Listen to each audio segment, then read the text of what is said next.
thème que je veux développer aujourd'hui est intitulé Des ossements desséchés à une grande armée ou à la grande armée. Des ossements desséchés à la grande armée. Alors, quelle est cette grande armée et quels sont ces ossements desséchés? Alors, nombreux d'entre nous attribuent cette prophétie au peuple Israël, bien sûr. Je sais que cette prophétie concerne le peuple Israël, mais aussi nous en tant que croyants en Jésus-Christ. Cette prophétie nous concerne tous. Elle ne concerne pas seulement le peuple Israël, elle concerne nous tous qui croyons en Jésus-Christ comme Seigneur et Sauveur. Bien sûr, la prophétie concerne Israël d'une manière particulière, parce que l'Israël est l'horloge spirituelle de Dieu pour toutes les nations de la terre et aussi pour l'Église. Donc la prophétie d'Ézéchiel, chapitre 37, je prie que le Seigneur fasse répandre son esprit aujourd'hui dans ta vie, dans ma vie, dans la vie de chacun de nous. Parce que c'est très important. Nous ne pouvons pas vivre avec Dieu sans avoir la communication avec son esprit. Il y a beaucoup de chrétiens qui pensent que la vie chrétienne, c'est juste le fait d'aller à l'église et revenir à la maison, le fait de porter avec soi la Bible, le fait de jeûner, de prier.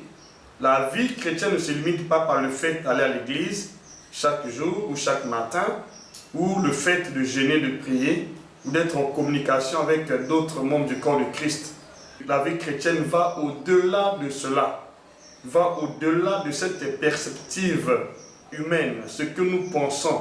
La vie chrétienne va au-delà de cela. C'est pourquoi je veux parler aujourd'hui, par la grâce de Dieu, de la profondeur, de la quintessence de la vie chrétienne. À quel moment, nous, enfants de Dieu, nous sommes une grande armée? À quel moment ne sommes pas une grande armée, nous sommes juste des ossements desséchés pour certains? À quel moment? Lisons ce verset, cette prophétie dans Ézéchiel 37, verset 1. La main du Seigneur fut sur moi, et l'Éternel me transporta par son esprit et me déposa dans le lieu d'une vallée remplie d'ossements. Verset 2. Il me fit passer auprès d'eux, tout autour, et voici, ils étaient fort nombreux à la surface de la vallée. Ils étaient complètement secs. Verset 3. Me dit, fils de l'homme, ces ossements pourront-ils revivre? C'est Dieu qui pose la question au prophète. Ces ossements pourront-ils revivre? Dieu pose la question au prophète. Pourtant, il est Dieu, mais il demande au prophète si ces ossements pouvaient-ils revivre. Dieu pose la question à un homme. Ces ossements pourront-ils revivre? Je répondis, Seigneur éternel, tu le sais. Gloire soit rendue à Dieu pour le prophète Ézéchiel qui n'a pas osé donner une réponse affirmative ou négative. Il dit à Dieu, Seigneur, tu le sais. Dans des choses que vous ne connaissez pas, que vous n'avez pas une connaissance profonde, ne prétendez pas faire quoi que ce soit sans pourtant consulter Dieu. Si Ézéchiel avait dit, Seigneur, ces ossements peuvent-ils revivre? Dieu allait poser la question, mais comment? Certainement Dieu allait poser la question, il allait continuer à poser les questions. Mais il dit, je ne connais pas. Alors, vous ne pouvez pas marcher avec Dieu dans la révélation si vous êtes autosuffisant, si vous êtes avancé dans la spiritualité, selon votre chair, selon votre compréhension des choses de la chair ou de l'esprit, selon votre compréhension, je dis bien, si vous comprenez les choses selon la chair, vous pensez connaître les choses selon la chair, il y a beaucoup de gens qui pensent qu'ils connaissent les choses. Ils sont à mesure de résoudre les problèmes sans consulter Dieu, sans passer par Dieu. Ézéchiel était devant Dieu, Mais il n'a pas dit qu'il était capable de faire quelque chose. Il dit, Seigneur, tu le sais. Ne sois pas autosuffisant dans les choses de Dieu. Ce que vous ne connaissez pas, ne dites pas que vous connaissez. Il faut toujours aspirer confiance en Dieu. Dieu voulait que le prophète aspire confiance en lui. Si le prophète avait dit, je suis prophète, je suis capable de faire les choses, il y a certaines personnes qui pensent que nous, en tant que prophète de Dieu, on est capable de faire les choses à volonté. Ou en tant que croyant, on est capable de faire les choses à volonté. C'est la raison pour laquelle nombreux sont en train de connaître les naufrages dans le domaine de la foi. Parce qu'en tant que croyant, serviteur de Dieu, ministre de Dieu, vous n'êtes pas capable de faire les choses à votre manière. Vous ne pouvez rien faire, même si vous êtes devant Dieu, même si vous êtes dans la présence de Dieu. Ne prétendez pas faire quoi que ce soit à volonté. Il faut être conduit par l'Esprit. Et vous allez remarquer ici que Dieu a donné l'ordre au prophète de prophétiser. Et le prophète a prophétisé selon l'ordre de l'Éternel. Il n'a pas prophétisé selon sa connaissance de la parole ou sa connaissance de Dieu. Tu peux avoir la connaissance de Dieu, mais devant les temps et les circonstances, vous ne pouvez pas agir à votre manière sans recevoir un ordre de la part du Seigneur. Tel que là, nous voulons tous que les églises reprennent leurs activités. Mais dans quelles conditions? Est-ce que nous avons consulté Dieu? Est-ce que nous avons reçu les ordres de Dieu? Qu'est-ce que Dieu a dit? Alors, remarquez une chose. Les ossements étaient une grande armée. Mais avant de recevoir l'Esprit, ces ossements-là n'ont pas pu exercer comme une armée dans ce monde. Tu peux être dans le plan de Dieu. Tu peux être appelé par Dieu. Tu peux être le peuple de Dieu. Mais s'il te manque l'Esprit, ta vie n'est pas différente des ossements desséchés. Car au fait, lorsqu'on parle des ossements, je vais continuer la lecture et puis je vais parler après. Lorsqu'on parle des ossements desséchés ici, il ne s'agit pas des ossements qui étaient dans une vallée littérale, dans une vallée tangible, dans une vallée réelle. C'est une vision que le prophète a eue. Ce n'étaient pas des êtres humains qui étaient morts, enterrés dans une fosse commune. Le prophète avait juste vu le tas du peuple d'Israël qui ne vivait pas selon l'esprit, qui vivait dans la chair.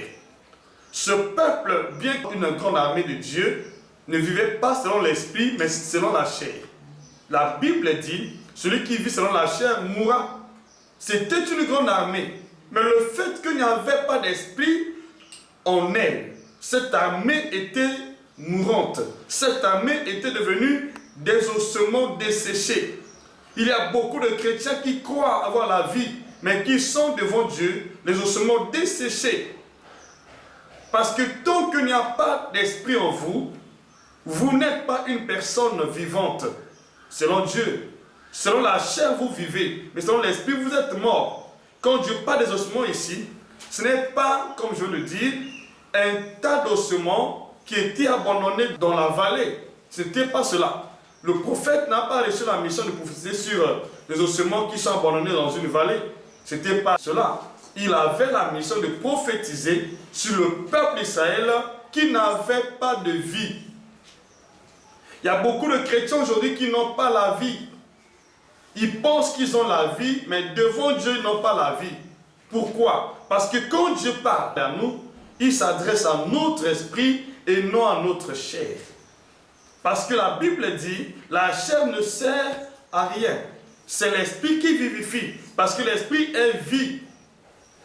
La parole de Dieu est vie-esprit. La parole s'adresse aux esprits et non à la chair. Et si vous n'êtes pas spirituel, vous vivez selon la chair, vous ne pouvez pas faire chemin ensemble avec le Seigneur. S'il y a beaucoup de dérapages aujourd'hui dans les églises ou dans notre foi chrétienne, c'est parce que nous ne vivons pas selon l'esprit, mais selon la chair. Ici, c'est une grande armée, mais qui était morte, qui était venue juste des ossements desséchés. Pourquoi? Il n'y a pas de vie. Pourquoi il n'y a pas de vie dans ces ossements desséchés? Quelle était la raison? Quelle était la cause? Pourquoi nous prions parfois sans changement? Pourquoi nous prions parfois sans arriver au bout de notre tunnel? Pourquoi nombreux ont démissionné? Il y a aujourd'hui, je peux dire, qu'un tas de croyants qui remplissent les assemblées. Mais en vérité, ces croyants n'ont pas la vie. Mais en réalité, cette masse de croyants a la vie en elle-même. Mais en esprit, ces croyants sont morts. Nous ne pouvons pas marcher avec Dieu dans la chair et le sang. D'après tout, Dieu ne cherche pas les adorateurs qui adorent dans la chair et le sang, mais en esprit et en vérité. Donc, tout avec Dieu est réglé dans la dimension de l'esprit et non de la chair et le sang. Dieu dit, ces ossements peuvent-ils revivre? Le prophète dit, Seigneur, tu le sais. Verset 4. Il me dit, prophétise. Le prophète n'a pas prophétisé à volonté. Il était en la présence de Dieu. C'est pourquoi je vous conseille, si nous voulons marcher avec Dieu, avec beaucoup d'impact, marquer l'histoire dans notre foi, dans notre vie chrétienne, nous voulons marcher avec Dieu, on doit l'écouter devant chaque circonstance. On doit l'écouter devant chaque situation. Ne vous précipitez pas sur le terrain. Ne vous précipitez pas dans l'exercice du ministère. Ne vous précipitez pas à prendre une parole. Tant que Dieu ne vous a pas donné un ordre. Tant que Dieu n'a pas ordonné et que vous prenez l'engagement d'agir, vous serez seul responsable de vos actes. Parce que Dieu n'est pas dans la chair. Dieu est esprit. Il faudra que ceux qui l'adorent, c'est-à-dire ceux qui le servent, ceux qui marchent avec lui, marchent en esprit. Ceux qui l'adorent, adorent en esprit. Toutes les choses de Dieu nécessitent l'esprit. Nous ne pouvons pas marcher avec Dieu sans prendre une direction de l'esprit. Parce qu'on adore en esprit, on prie en esprit, on parle le langage spirituel. On croit en esprit. Donc, toute la vie de Dieu, toute la vie divine est focalisée sur l'esprit. Il n'y a rien qui peut introduire la chair dans notre marche avec Dieu. Dès lors que la chair intervient, Dieu n'agit plus. Dès lors que la chair intervient, c'est la mort qui intervient immédiatement. Donc, on ne peut pas marcher avec Dieu en utilisant notre connaissance charnelle, en utilisant notre intelligence ou notre sagesse humaine. C'est pourquoi la Bible dit, ne soyez pas sages à vos propres yeux. Quelle qu'elle soit l'ampleur, quelle qu'elle soit la situation en cours, ne vous précipitez pas de prendre une seule parole ou de prier ou de faire quoi que ce soit sans avoir reçu un ordre clair de la part du Seigneur. J'espère que c'est dans ce contexte-là que beaucoup de chrétiens aujourd'hui vont à l'église, sont en train de prier mais sans succès. Dieu n'est pas un être humain. Dieu est un être spirituel. Tu ne peux pas marcher avec l'esprit sans être esprit. C'est pourquoi la nouvelle naissance s'impose. La nouveauté de vie s'impose pour tous ceux qui veulent marcher avec Dieu. Il y a une vérité que je vais vous révéler par la grâce de Dieu. La raison pour laquelle le Seigneur avait demandé aux apôtres de ne pas s'éloigner de Jérusalem. Parce que les apôtres étaient une grande armée. C'est une église. Mais il y a une chose. Les apôtres, bien que vivant dans la chair, selon l'esprit, ils étaient morts. C'était une armée morte. C'est pourquoi je dis, quand le prophète prophétise ici, quand le prophète reçoit cette vision, il ne fait pas seulement allusion au peuple d'Israël, mais aussi à l'église que nous sommes. L'église n'est pas la chair. L'église, c'est l'esprit. Tant que vous ne comprenez pas, ne réalisez pas, ne marchez pas avec Dieu dans l'esprit, vous pensez que l'église, c'est juste la chair, vous ne parviendrez pas dans la marche avec Dieu. Dieu est esprit bien-aimé, il veut que nous soyons esprits. Car au fait, je dis aujourd'hui, la grande armée dont on parle ici n'est autre que l'église qui vit dans la chair. Cette grande armée n'est autre que le nombre des croyants qui vivent dans la chair. Il ne s'agit pas seulement du peuple d'Israël. C'est nous aussi qui vivons dans la chair. Tous ceux qui vivent dans la chair font partie de cette armée morte, ces ossements desséchés. Et je prie qu'aujourd'hui, par la grâce de Dieu, que le Seigneur nous envoie son esprit. Que tous ceux qui ne sont pas encore baptisés du Saint-Esprit, ceux qui ne sont pas remplis, cherchent la communion. Il y a des choses que nous cherchons, que nous demandons, mais qui ne pourront jamais être les nôtres aussi longtemps que l'Esprit de Dieu ne vient pas sur notre vie. Tant que l'Esprit n'est pas en vous, vous pouvez prier des années, vous pouvez faire tout ce qui est possible par votre connaissance humaine, mais vous n'aurez jamais cette bénédiction de Dieu, cette vie de Dieu. La vie que Dieu nous a communiquée se manifeste à travers son esprit. Vous pouvez vivre des expériences avec le Seigneur. Vous pouvez connaître tout ce que Dieu a révélé à votre sujet. Vous pouvez avoir la vision authentique de Dieu. Vous pouvez connaître tout ce que le Seigneur a fait dans la vie de X ou Y. Vous pouvez lire la Bible, la comprendre à votre manière. Mais aussi longtemps qu'il n'y a pas en vous l'esprit, vous êtes des ossements desséchés. Voilà ce qui se passe aujourd'hui dans les églises. Les églises sont devenues les ossements desséchés. Parce que la vie de Dieu, la vie divine, est quasiment absente aujourd'hui dans les églises. Il n'y a pas seul chrétien qui marche avec l'Esprit de Dieu. Nous allons à l'église, nous prions, nous jeûnons, mais la vie de Dieu est quasiment absente. Le fait n'est pas de prier, le fait n'est pas d'étudier la Bible. Le fait, je dis, c'est d'avoir la communion avec le Saint-Esprit. Alléluia. Cherchez la communion avec le Saint-Esprit bien-aimé. Tu peux avoir toute la connaissance possible, mais tant qu'il n'y a pas la communion avec le Saint-Esprit, vous êtes une personne morte. Remarquez, après la création de l'homme était juste une masse de chair inanimée, sans vie. Il était créé, mais il n'avait pas de vie. À quel moment l'homme a eu la vie en lui? À quel moment l'homme est devenu une âme vivante? C'est lorsque Dieu a soufflé le souffle de vie sur lui. C'est à ce moment-là que l'homme est devenu une âme vivante.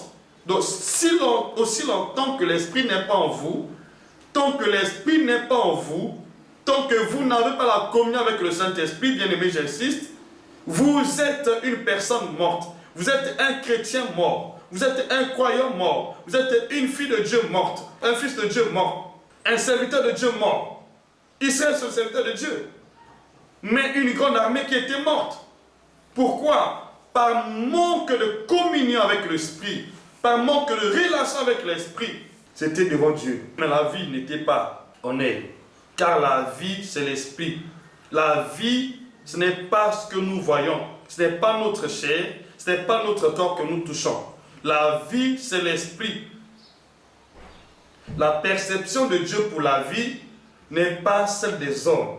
Quand les hommes parlent de la vie, ils voient l'être humain. Mais quand Dieu parle de la vie, ils voient l'être spirituel. Et quand Dieu s'adresse aux êtres humains, il voit son esprit. Il ne voit pas la chair. C'est pourquoi, lorsque Dieu parlait au peuple d'Israël, il fallait d'abord qu'il y ait un esprit sur le prophète. Le prophète doit être un homme spirituel et il reçoit le message au niveau de l'esprit. Il transmet par la chair auprès des personnes qui sont chères. Ils ne pouvaient pas écouter Dieu parce qu'ils n'avaient pas l'esprit de Dieu en eux. Il fallait un prophète, même jusqu'à présent. Dieu nous parle par les prophètes. Pourquoi?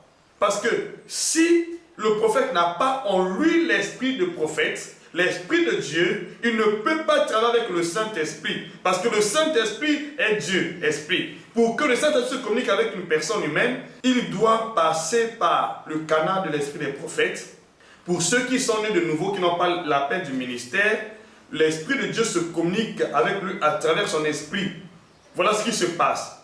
Tant qu'il n'y a pas l'Esprit en vous, tant qu'il n'y a pas la communion, je vous le dis, bien-aimés, vous êtes morts. Et pourtant, nous sommes une grande armée. Vous êtes puissants devant Dieu. Des personnes vaillantes devant Dieu. Mais tant qu'il n'y a pas d'esprit bien-aimé, c'est une armée morte. Et je prie que les choses changent. Que l'Église prenne conscience. Que nous, les croyants, que nous prenons conscience.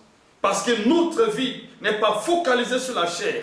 Notre vie n'est pas focalisée sur la réalité, ni sur le naturel, mais notre vie est focalisée sur le surnaturel, sur le spirituel. Ce n'est pas la chair et le sang, mais le spirituel, l'esprit en nous. L'esprit en nous. Tu dois avoir une communion avec l'esprit. L'esprit en nous, voilà ce qui compte. au nom de Jésus-Christ. Ces eaux pourront-ils revivre? Avec l'Esprit, c'est possible. Peu importe le tas dans lequel tu te trouves. Je te dis, bien-aimé, il y a l'espoir. Ou même tu es maintenant dans le tas auquel se trouvait Lazare.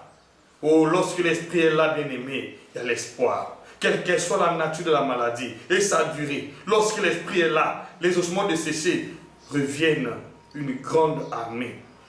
Lazare va devenir un être vivant. Parce que là où il y a l'esprit, il y a la liberté. Logiquement, bien aimé, ce que nous cherchons, ce n'est pas le matériel. Ce que nous cherchons, c'est l'esprit. Quand il y a l'esprit qui est là, le matériel va converger vers l'esprit.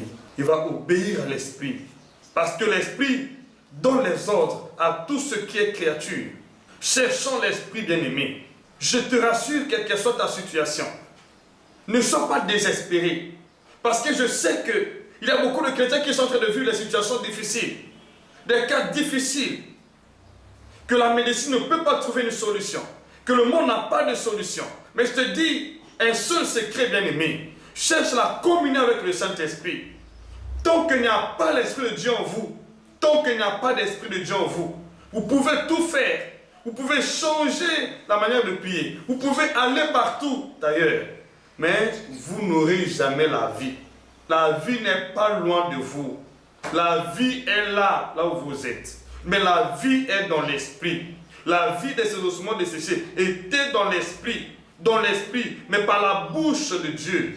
Par la bouche de Dieu. Il suffit que vous avez un homme de Dieu. Un homme de Dieu rempli du Saint-Esprit qui parle la part de Dieu. Si vous écoutez, vous obéissez aux ordres de Dieu par son canal, quelle que soit la maladie, quelle que soit la mort, quelles que soient les difficultés que vous connaissez, la vie va revenir. Alors je vous rassure, quel que soit ce que vous êtes en train de subir, ce Dieu que je prêche, celui qui s'appelle l'alpha et l'oméga, le commencement et la fin, le roi des rois, le Seigneur des seigneurs, le ressuscité du troisième jour, il est capable de redonner la vie, quel que soit le tas dans lequel nous nous trouvons.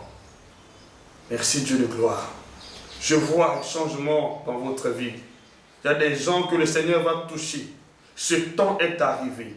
C'est un moment où vous avez marché avec Dieu, mais en tant qu'être humain, pas en tant qu'être spirituel, en tant qu'être naturel, pas en tant qu'être surnaturel. Oh, Dieu ne veut pas que nous marchions avec lui dans la dimension de la chair et du sang. Tu dois avoir la perception de la vie dans la dimension de Dieu.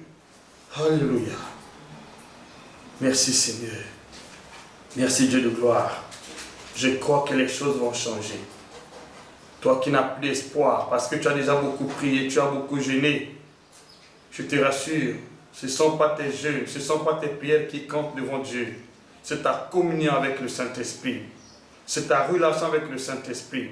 Si vous avez la relation avec le Saint-Esprit, je vous rassure, les choses vont changer radicalement. Même s'il n'y a plus d'espoir, même si tout le monde a mis un point, quand Dieu est là, quand l'Esprit est là, la vie reprend. Quand l'Esprit est là, les choses marchent. Quand l'Esprit est là, la mort devient la vie. La malédiction devient bénédiction. Quand l'Esprit est là, les morts se ressuscitent. Et je te rassure, Dieu n'est pas mort. Son esprit n'est pas au ciel. Son esprit est au milieu de nous. Maintenant, il suffit que nous ayons la communion avec le Saint-Esprit. Voilà ce qui manque aujourd'hui. Nombreux sont en train de dire, je n'ai plus la vie de prière. Mais moi je dis, je n'ai plus la communion avec le Saint-Esprit. Quand j'ai la communion avec le Saint-Esprit, que je sache prier, que je ne sache pas prier, il me dit seulement une parole. Dès lors que je la déclare, alléluia, quelque chose se passe sur le terrain. Ézéchiel n'a pas beaucoup prié. Ézéchiel n'a pas jeûné. Jésus n'a pas jeûné pour que Lazare revienne en vie parce qu'il avait en lui l'Esprit de Dieu. Quand l'Esprit est là, la force humaine disparaît. Quand l'Esprit est là, tes calculs humains disparaissent. Quand l'Esprit est là, l'Esprit donne la vie à la chair. Quand l'Esprit est là, on ne force pas les choses. Je veux que maintenant, chacun développe la communion avec le Saint-Esprit. Ce qui manque aujourd'hui dans les églises, ce n'est pas la vie de prière qui manque, c'est la communion avec le Saint-Esprit. Nous avons tenté partout. Nous avons écouté beaucoup de prédicateurs qui prêchent que non, il faut ceci, il faut cela, il faut te convertir, il faut bien sûr. Tant que l'Esprit n'est pas là, tu ne peux pas te convertir. La conversion est le produit de l'esprit. Donc, quand l'esprit vient dans votre vie, il y a beaucoup de choses que vous n'êtes pas en mesure de faire maintenant. Vous le ferez parce que ces choses-là sont juste le fruit de l'esprit, le fruit que l'esprit produit. Si aujourd'hui j'ai un manguier dans ma parcelle, dès lors que la saison des mangues arrive, mon manguier va produire le fruit. Lorsque l'esprit est là, mais le manguier va produire le fruit pas parce que j'ai prié, parce que la saison des mangues est arrivée. Lorsque l'esprit est en vous, il va produire le fruit indépendamment de votre désir, indépendamment de vos prières, mais selon la volonté parfaite de Dieu. Et ta vie sera une surprise. Tu vas vivre de surprises étonnantes, de surprise en surprise, surprise agréable. C'est ça, quand l'esprit est là, il y a des surprises agréables et non désagréables. Cette armée a connu une surprise agréable. Pourquoi? Parce qu'il y avait l'esprit. Il y avait l'esprit. Et je prie aujourd'hui que le même esprit descende dans ta vie. Que ce temps est arrivé. La saison de l'esprit est arrivée. La saison où les fils de Dieu, les enfants de Dieu, les filles de Dieu vont marcher avec l'esprit de Dieu dans la plénitude. Ce temps est arrivé. J'aimerais que chacun de nous dispose son cœur. Si tu n'as jamais développé la communion avec le Saint-Esprit, à partir d'aujourd'hui, je veux que tu le fasses. Demande au Saint-Esprit de faire de toi sa demeure. Demande au Saint-Esprit de développer une communion avec toi. Demande au Saint-Esprit d'être ton ami fidèle. Demande au Saint-Esprit, pas aux êtres humains. Ils vont te décevoir. Et le Saint-Esprit ne pourra jamais te décevoir. Si aujourd'hui beaucoup de gens sont des autres églises, parce que vous allez à l'église, mais vos yeux ne sont pas arrivés sur l'Esprit de Dieu, mais vos yeux sont arrivés sur d'autres personnes. Dans les églises, vous avez tissé des mauvaises compagnies. Et vous ne savez pas que les mauvaises compagnies corrompent les bonnes mœurs. Avant de prier, tu n'avais pas la connaissance avec un tel. Vous êtes connu à l'église, mais qu'est-ce qui vous communique? Qu'est-ce qui vous véhicule? Il peut te véhiculer des choses qui sont mortelles. À l'église, la vie se trouve seulement lorsque vous avez la communion avec le Saint-Esprit. La Bible dit que celui qui a des oreilles écoute ce que l'Esprit dit aux églises, pas ce que les hommes racontent. Avec qui vous avez tissé les relations dans l'église. Et vous oubliez, lorsqu'on accommode un drap neuf à un drap vieilli, les déchirures sont énormes. Si aujourd'hui la vie de nombreux chrétiens connaît des naufrages, des déchirures, parce que certainement vous associez à des personnes qui n'ont pas le même esprit que vous dans l'église. Cherchez la communion avec le Saint-Esprit, pas avec les êtres humains. On ne va pas à l'église pour chercher la relation avec les êtres humains, mais avec le Saint-Esprit. Tant que l'Esprit n'est pas là, peu importe vos prières massives, intensives, vous n'aurez jamais la bénédiction de Dieu, vous n'aurez jamais la vie. Il me dit, prophétise sur ces eaux, sur ces personnes mortes, ces croyants qui marchent dans la chair, prophétise. Vous avez besoin de la bouche d'un prophète. Prophétise sur ces ossements, ces os. Pourront-ils revivre? Prophétise sur ces eaux. Et dis-leur, ossements desséchés, écoutez la parole de l'Éternel. Ossements desséchés, c'est la parole de l'Éternel. Ainsi parle le Seigneur, l'Éternel, à ces eaux. Voici, je fais entrer en vous un esprit, et vous vivrez. Je fais entrer en vous un esprit, et vous vivrez. C'était la seule condition pour que ces ossements reviennent en vie. Il fallait l'esprit. Il ne fallait pas beaucoup de jeûne. Il ne fallait pas beaucoup de prières comme certaines personnes sont en train de penser. Il ne fallait pas peut-être aller à la montagne. Il fallait justement l'Esprit de Dieu. Souvenez-vous de ce que l'apôtre Paul a dit dans son épître de Romains chapitre 8. Au verset 11, si l'esprit de celui qui a resté jusqu'à les morts habite en vous, il rendra la vie à vos corps mortels. Si l'esprit, qu'est-ce que vous cherchez à l'église? Vous tapez à côté parce que vous cherchez d'autres choses. Vous demandez beaucoup de choses. Or, la vie se trouve dans l'esprit. Dans l'esprit. Quelle que soit la situation dans laquelle tu te trouves, lorsque l'Esprit de Dieu est en toi, la vie revient immédiatement. Tu n'auras pas beaucoup de temps à perdre. Tu n'auras pas de soucis. Tu n'auras pas de confusion. Tu n'auras pas d'incertitude. Parce que quand l'Esprit est là, la vie reprend immédiatement. La vie reprend immédiatement. Dieu n'a pas dit à ces ossements de gêner. Dit à cet état de faire ceci ou cela. Aujourd'hui, les états sont en train de gêner, de prier parce qu'il y a une circonstance. Est-ce que vous avez la communion? Ces ossements représentent le tas d'Israël. Le tas de l'Église qui vit dans la chair. Le tas d'Israël avait besoin d'un prophète. Chaque état pour revivre dans ce temps-ci, chaque Église a besoin d'un prophète. La personne qui parle la part de Dieu. Si vous l'écoutez, vous respectez ses ordres, vous obéissez à ce que Dieu dit par son canal, quel que soit ce que vous êtes en train d'endurer, la vie va revenir. Je vais prier pour quelqu'un aujourd'hui. Je veux que Dieu relâche cet esprit dans ta vie. Et ce sont des rendez-vous solennels. Les rendez-vous où Dieu va ressusciter les morts. Je le dis parce que Dieu l'a déjà fait à plusieurs reprises dans ce ministère. J'ai confiance. Ce n'est pas moi, c'est lui qui fait. Son esprit. Je veux que là où tu es, que tu places ta main sur ta poitrine. Parce que le cœur est le siège de notre vie en Christ. C'est à travers le cœur que la vie vient. Je veux que tu fasses cette prière. Il ne te manque pas beaucoup de choses.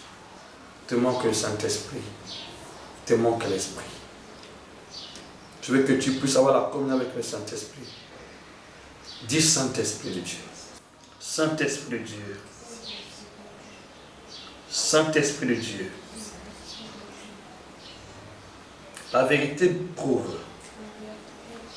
La vérité prouve que les ossements desséchés sont revenus en vie dès lors que l'Esprit est venu sur eux. Même Lazare est revenu en vie lorsque l'Esprit est revenu sur lui. Même le premier Adam est devenu une âme vivante lorsque l'Esprit était soufflé sur sa vie. Père, dans cet état que je me trouve, dans le tas de la mort, dans le tas des difficultés énormes, dans le tas des malheurs, Père, j'ai tenté partout ailleurs, j'ai jeûné, j'ai prié, j'ai consulté les hommes de Dieu, j'ai tout fait, tout ce qui est possible, tout ce que je sais faire, j'ai déjà tenté de le faire, mais sans succès. Maintenant, Père, je comprends que la vie est communiquée et véhiculée par l'Esprit. C'est pourquoi, Père, à partir d'aujourd'hui, j'ouvre mon cœur au Saint-Esprit. Et je veux, Seigneur Dieu, que j'ai une communion parfaite avec le Saint-Esprit. Qu'à partir d'aujourd'hui, Seigneur, que le Saint-Esprit fasse de moi sa demeure. Au nom de Jésus-Christ. Que le Saint-Esprit, à partir d'aujourd'hui, fasse de moi son temple et qu'il demeure en moi éternellement. Au nom de Jésus. Saint-Esprit, je t'invite. Viens occuper ce temple. Viens habiter dans ce temple. Viens habiter dans mon corps. Et fais de mon corps ce que tu veux. Fais de mon corps ce que Dieu, dans son plan parfait, avait déjà conçu. Dans son agenda. Fais de moi, Seigneur. Fais de moi, Seigneur. Fais-moi, Seigneur, qu'aucun autre esprit ne puisse pas demeurer en moi. À partir d'aujourd'hui, saisis-moi, remplis-moi, rentre en moi, rentre en moi, Saint-Esprit. De la même manière que tu es rentré dont les ossements desséchés, sont revenus en vie. Et la Bible dit, si l'esprit de celui qui a ressuscité d'entre les morts habite en moi, il donne la vie à mon corps mortel. Saint-Esprit, j'ai soif de toi. J'ai soif de toi. Au nom de Jésus-Christ. Au nom de Jésus-Christ. Allez, continuez à prier. Continuez à prier là où vous êtes. Continuez à prier là où vous êtes. Continuez à prier là où vous êtes. Continuez à prier là où vous êtes. Continuez à prier là où vous êtes. Continuez à prier là où vous êtes. Continuez à prier là où vous êtes. Priez. Revendiquez votre communion avec le Saint-Esprit. Continuez à prier là où vous êtes. Au nom de Jésus-Christ. Au nom de Jésus-Christ. Je prie maintenant que le Saint-Esprit de Dieu, que l'Esprit de Dieu, au nom de Jésus, rentre en vous. Rentre en vous. Au nom de Jésus-Christ. Rentre en vous. Au nom puissant de Jésus. Que le Saint-Esprit rentre dans vos corps, dans vos âmes, dans vos esprits. Au nom puissant de Jésus. Qu'à partir d'aujourd'hui, qu'il fasse de vous son temple, de votre corps, sa demeure, son temple, au nom de Jésus, au nom de Jésus-Christ, au nom de Jésus, que votre histoire change, que tu passes la mort à la vie, au nom de Jésus, la malédiction à la bénédiction, au nom de Jésus-Christ, tu passes la mort à la vie, tu passes la malédiction à la bénédiction, de la mort en vie, de la maladie à la guérison, au nom de Jésus-Christ, de la prison à la liberté, au nom de Jésus, de la captivité à la délivrance. Tu es délivré, tu es guéri dans ton corps, dans ton âme, dans ton esprit, au nom puissant de Jésus. Tu es guéri, recevez la vie de Christ. Alléluia. Papa, merci infiniment. Merci pour nous avoir exaucés. Sois élevé, toute la gloire, la louange, l'honneur, l'adoration te seront rendues à jamais. Pour tout ce que tu viens de faire aujourd'hui, pour tout ce que tu nous as communiqué. Merci pour la vie. Au nom de Jésus-Christ. Je dis Amen.